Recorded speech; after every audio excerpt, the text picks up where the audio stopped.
Kei Nishikori's really been the only person that's stepped up and hit a bunch of winners in this tournament so far.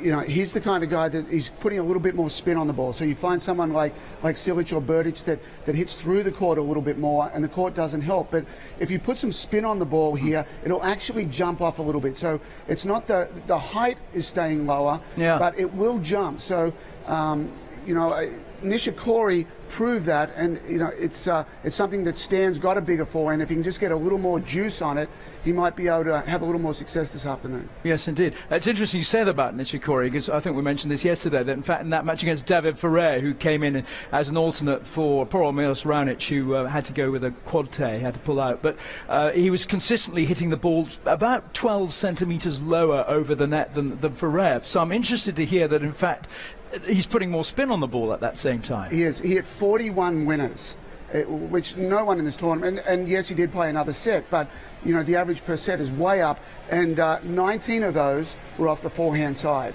So just to interrupt you for a second, 41 winners, and in the first day with Djokovic and Wawrinka, Berdych and Cilic, I think, hit 3 winners between them that day. That's exactly right. Wow. Sorry. Right. No, it's exactly right.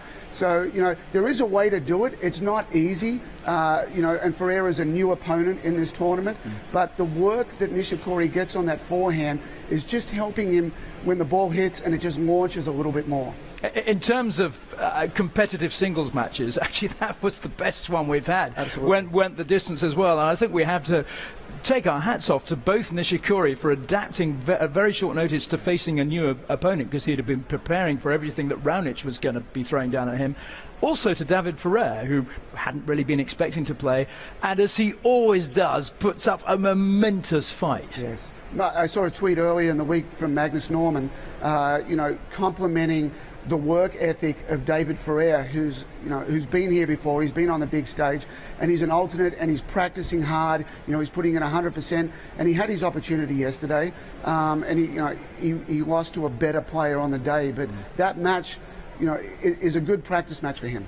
Yeah, and so exciting for Nishikori, and his really what's become his breakthrough year, although he's 24, but this has been his year, hasn't it, Arvin? And now to be a debutant here at the season end finale, and now he's through to the semi-finals along with Roger Federer. That group has now been decided.